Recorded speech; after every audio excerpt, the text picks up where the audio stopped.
চলুন আজকে আপনাদের দেখাই আমি প্রতিদিন কটা করে ডিম পাই।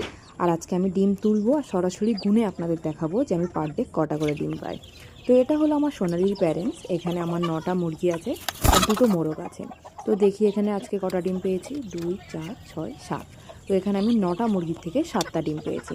আর দেখুন এদের এখানে ফিড দেওয়া আছে আর এখানে ভাত দেওয়া আছে। ওরা ফিড ছেড়ে ভাত খাচ্ছে। তাহলে বুঝুন মুরগিরা ভাত কত পছন্দ করে। আর ওই যে মুরগিগুলো দেখালাম, মানে এই যে প্যারেন্টস দেখালাম, এই যে ডিম তুলছি, এদেরই ওই বাচ্চাগুলো হয়েছে। ওই বাচ্চাগুলো খাঁচায় রয়েছে আর নিচেই ওদের মা বাবা রয়েছে।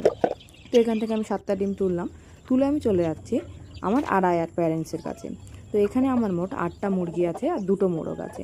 তো আজকে দেখি এদের কাছ থেকে আমি কটা ডিম পাই। তো এরা এই ক্যারেটে ডিম পারে। তো দেখি 2 4 6 8, এখানেও 8টা ডিম পেয়েছি। মানে 8টা মুরগি থেকে 8টা ডিম পেয়েছি আর ওখানে 9টা মুরগি থেকে 7টা ডিম পেয়েছি। সচরাচর আমি এত বেশি ডিম পাই না। আমি ধরুন এই এদের এখান থেকে 7টা পাই, ওদের এখান থেকে ওরকম 7টা পাই। কিন্তু আজকে ওরা হয়তো বুঝতে পেরেছে যে আমাদের মালকিন ভিডিও বানাবে, সেই জন্য আমরা 8জনই ডিম পারবো।